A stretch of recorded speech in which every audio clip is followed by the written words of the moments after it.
This abandoned factory outside Tbilisi used to produce statues and busts of Lenin and Stalin by the truckload. When communism fell, business dried up. Today, it lies empty, forlorn. Under the repressive Soviet regime which ruled Georgia for most of the last century, harsh censorship laws created cultural stagnation. Following the breakup of the Soviet Union and the years of economic hardship and war that ensued, Georgians are finally starting to find their own national voice and create art free from outside interference. Okay. Dr. Love is one of Georgia's first graffiti artists. Street art is still illegal in Tbilisi, so today the doctor heads underground. Okay. There aren't many of us, but recently we've become more active. There are only 10 street artists. I don't just mean in Tbilisi, but the whole of Georgia. The rest of the world experienced an explosion of street art beginning in the 1970s. Georgia is now playing catch-up. We missed out on those years. At that time, we didn't have electricity, and there was war. People didn't know much about just keeping themselves alive, let alone street art. He's the Banksy of Tbilisi, but his stencils have caused unease and confusion among the public unfamiliar with the art form. People don't understand how someone can come out, spend their own resources and money painting something that might just be painted over the next day. They think either someone has paid you to do it, or that the government is behind it. While the public may have a hard time digesting the new, they readily embrace the old. This is ballet as you have never seen it before. Not the graceful white swans and nymphs of classical European ballet, but weapon-wielding ninjas. We use the traditional roots of Georgian folk authentic dances, and then we renovate it. We do contemporary choreography, but use traditional and folk dance. I really don't know the other countries where the folk dance is so popular.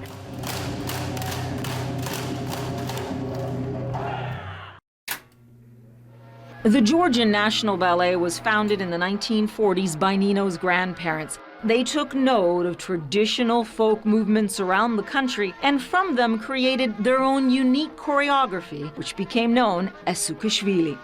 Georgia is a small country, but it has various different regions, and each has their traditional dances and movements. And the dance from mountains is different from the dance from the Black Sea shore. And because of that, all the show, it's like a small story about our country. Unlike most artists who were heavily monitored under Soviet rule, the Georgian National Ballet was allowed to travel and perform abroad. In Soviet time, it was very important for the Soviet government to keep folk traditional culture. My grandparents, they started to create this company in the Soviet period. It was their own choreography, but they didn't do any copyrights because at that time it was very dangerous to tell loudly and show your individualism. All Georgia dance the same dances, and a lot of people, they think that that's traditional, but that's not traditional. Every dance has their authors, and the authors and creators are my grandparents. I think that's very important to keep your traditional culture with a laugh, with emotion, because the Georgian people are very proud of their dance. The heritage and culture of Georgia has also inspired fashion designer Simon Macabelli. I tried to find some unique things in Georgian culture or in Georgian heritage and took them and translated them into a modern fashion. So this is one of my designs, and it's a knitted jumper with a biblical text from Song of Songs from Old Testament. And the technique, these beads are sewn on or embroidered are the technique which in Georgian Orthodox Church nuns were using in their embroideries. Because of a lack of top-class fashion schools in Georgia, Simon went to London to study at Art Centre Central St. Martin's. as did David Koma, now the creative director at the French fashion house Mugler, and the country's most successful designer. David Koma, he never lived and studied in Georgia, that's the thing. If he would lived here, I think he wouldn't be so successful. That's the problem. Unfortunately, it's very hard for creative people in Georgia. Fashion is a luxury. You cannot do fashion without money. Tbilisi Fashion Week, founded in 2006, provided a platform for Georgian designers, but more was certainly needed. So in 2010, Sofia launched Be Next, a program that funds designers to study abroad. I wanted to show Georgia in a different way because most of the people, they don't know where this country is. And who knows, they know about politics, not about the art and fashion. When I tell them, oh, come, we are doing a fashion week in Tbilisi, they ask, where is Tbilisi? I don't know, and you have fashion over there. In 10 years, I hope that we will have Alexander McQueen. We can find it in Georgia because we have potential to give to the world this kind of designers. I think Georgia has huge potential. I believe in it. 27-3. One industry that has successfully maintained its presence in the international arena is cinema. Despite having only an annual budget of 2 million euros that would finance only a single movie in Europe, Corn Island was shortlisted for an Academy Award in 2015, along with Georgian film director Zaza Urushadze, who received an Oscar nomination for his movie Tangerines. It's every director's dream to be nominated. It was a miracle and a great motivation for young directors. It became a reality that you can shoot a low-budget film in a small city or village and suddenly get nominated. Anything is possible. Georgia has a rich cinematic history, dating back to its first documentary film, The Journey of Akaki Tsereteli. It told the story of the journey into the mountains made by a famous Georgian poet and his interactions there with the locals. It was like a symbol of independence and freedom of Georgia. And as you know, Georgia was captured by Russia for 2 centuries. All our cinema has this message: fight for independence and for freedom.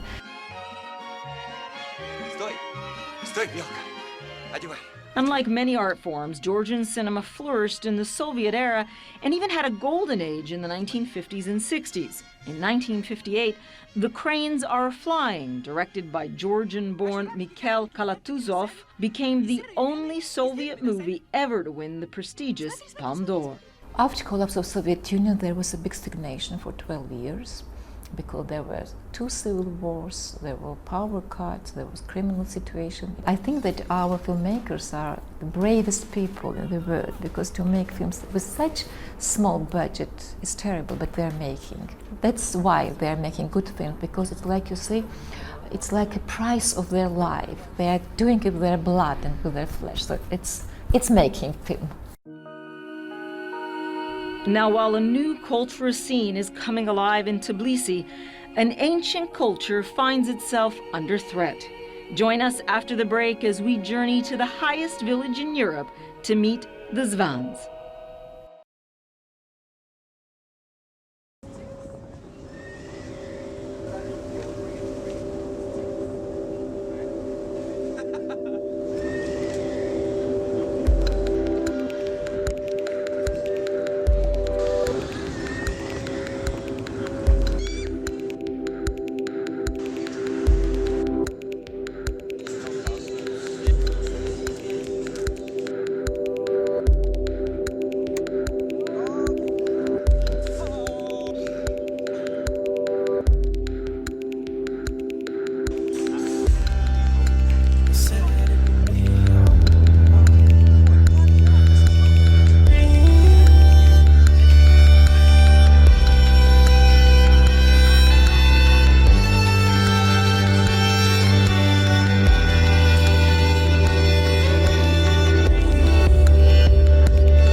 Intermingling with the incense and chanting, a little boy is welcomed into the family of God.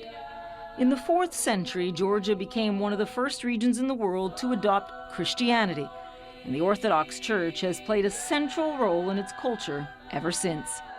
Father Georgi's family has provided church builders and priests here since the 15th century. The only recent break came during Soviet rule when religious faith came under attack.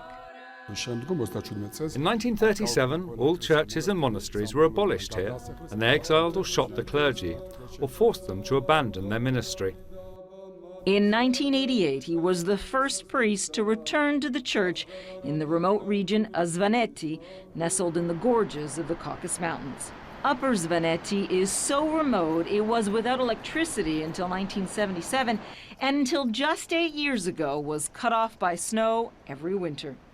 When Norwegian Richard Beirug heard about it, he knew he had to visit.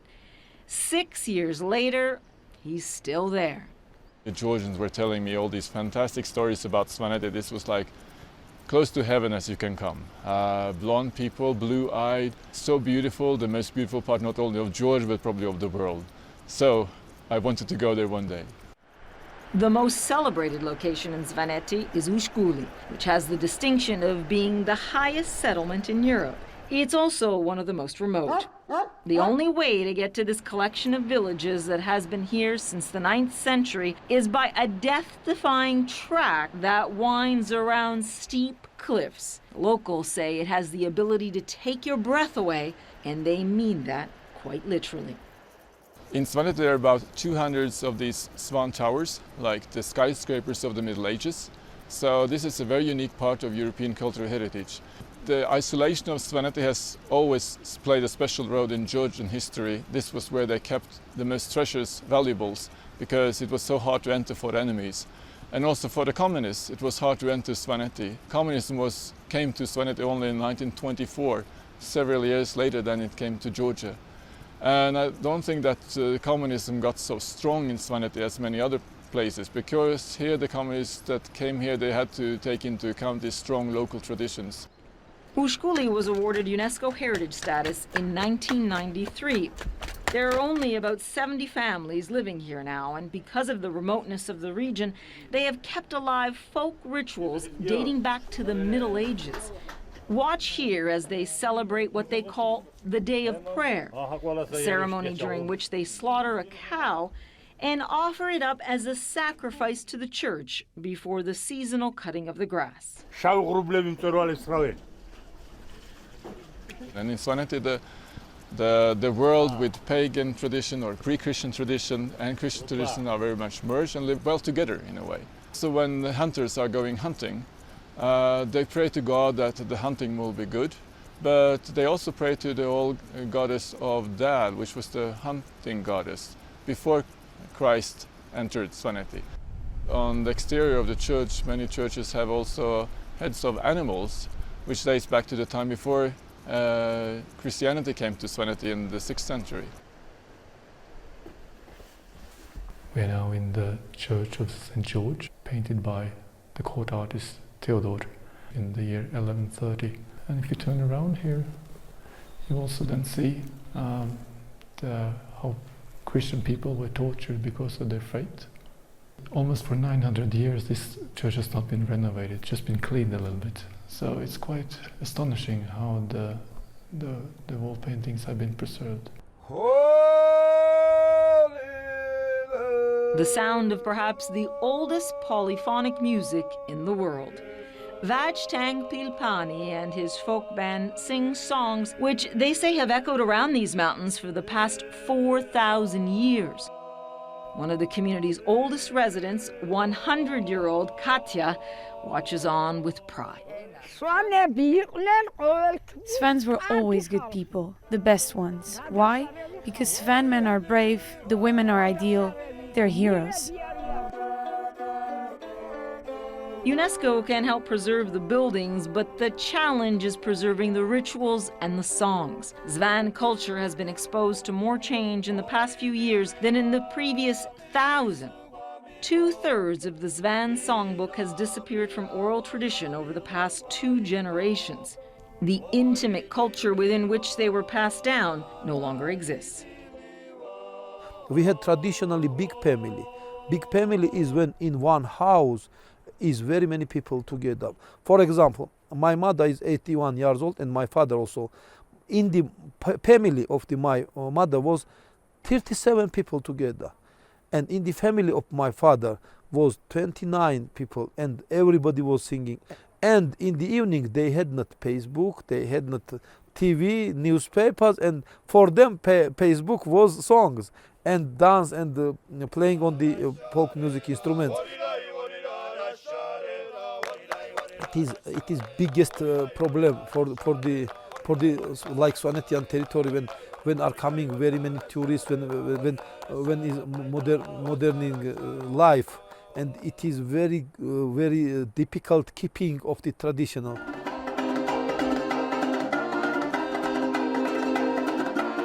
The Zvan language broke away from traditional Georgians some 4,000 years ago. Father Georgi is on a crusade to keep it alive. The Orthodox Church forbids him to preach in Zvan, but he has found other ways to promote it, one of which is teaching the songs and dances to children through programs at the local cultural center. Unfortunately, there's a very great danger of it disappearing. This is my great heartache, my great sadness. I have myself carried out a project in schools and tested the knowledge level of Svan and obtained extremely worrying results. Children up to 15 years of age have no significant knowledge of Svan, only 1 or 2 words. I myself try and switch to Svan when someone talks to me in Georgian. It's like a drop in the ocean. You can't completely protect a language by yourself. I don't want to preserve the language just to turn it into a monument. It must be a real, living entity, and that's my desire. In his hands today is an emblem of that living hope. If Georgia joins the EU, a charter preserving minority languages should ensure Zvan will survive. But it will be up to children like this to take on the challenge and preserve the ways of their ancestors as the world heads towards the 22nd century.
This moment marks an important point in the Georgian music scene, as the world's #1 DJ takes to the stage at the Black Sea resort of Anaklia.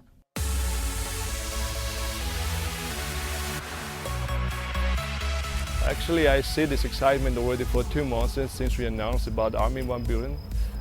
So some people couldn't believe it, asking, is it a joke? No, we were answering that it's not a joke, it's real, it's reality. Army 1 Buren is coming here and playing in Anaklia. GemFest is the largest electronic music festival ever hosted in Georgia, according to its organizers. If it works, it will draw attention to this abandoned beach town on the Russian border. It's modeled on Serbia's highly successful Exit Festival that has drawn more than 2.5 million fans from around the world since its foundation at the turn of the century, and it's pumped more than $125 million into the Serbian economy. Exit Festival's former creative team, Pinata, has been drafted in to help GemFest put Georgia back on the cultural map. When you Google Serbia, first thing what you Google is Exit. Like this year was like 250,000 people. The government people like this project, and they recognize potential in tourism field, and they will manage like cheap flights from Batumi to London to everywhere, you know, and it will be like amazing place for the meeting of West and East. And this is a silky road. Anaklia wasn't just chosen for its beach. The area has a strong political resonance as well. It borders Abkhazia, which declared independence from Georgia in 1999 and strengthened its ties with Russia. While Georgia regards Abkhazia as a breakaway region, GemFest is hoping to build a bridge with the territory. It's like a peaceful message to our Abkhazian brothers and sisters that we must be together, and so please come and let's party together. So every Abkhazian who lives in Abkhazian territory can come to GemFest and attend it for free. Music and arts and the youth can do that what politics and guns can't do.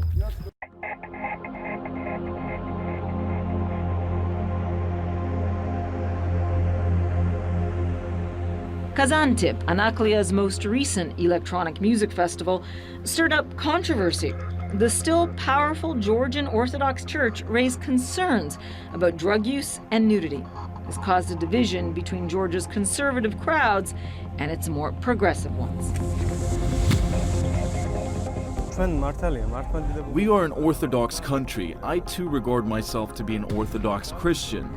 But religion does not prohibit listening to music or dancing. Of course, there are fanatics everywhere who view everything in a fanatical way, but I think on the contrary. Where there's joy and happiness and people are enjoying themselves, God is present. God may well have been at GemFest, but the predicted 15,000 fans on the opening night weren't. Performers estimated that only about 3,000 people attended. Some thought the €60 ticket price was too steep for most Georgians.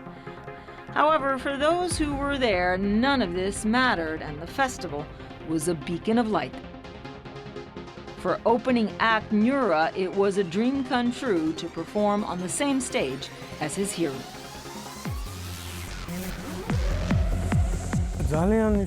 It's very important that Armin van Buren is in Georgia and will perform today on the main stage where I'm opening. Armin has begun supporting my music and constantly playing my records on his radio show and live sets. I wish all the DJs success, but most of all the Georgian DJs, because I believe it'll be an opportunity for them to demonstrate their skills to their foreign colleagues and sign deals for future work and collaborations. GemFest will hopefully provide a step up for its musical participants. Hopes are it will be a springboard for tourists too. Georgia needs it to attract tourists, to attract the youngsters and make them know that we have such amazing country. And so it's a bridge to other Georgia. It's a beginning. And you start with the GemFest, and after you see all other beautiful parts and provinces of Georgia. Georgia is poised between its venerable past and a post-Soviet future, between 4,000-year-old songs and modern electronic beats, between hand-painted icons in churches to spray-painted art on city walls. The way forward will involve blending the ancient with the modern, the traditional with the experimental, until a vibrant new Georgian culture emerges into the light of the 21st century.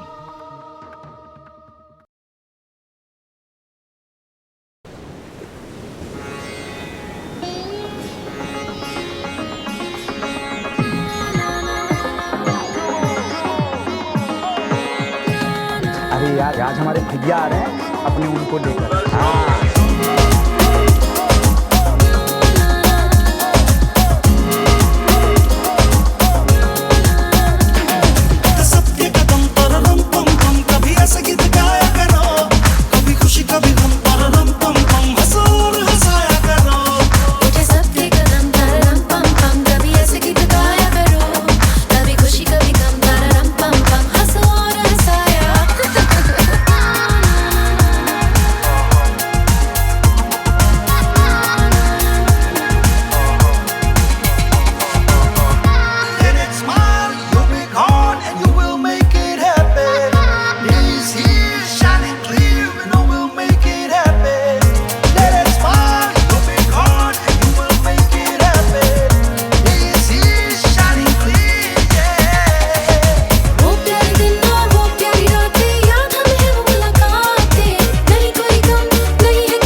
तुम हो सनम शोला बन जाया करो कभी खुशी कभी गम तारा रम पम पम हंसो और हंसाया करो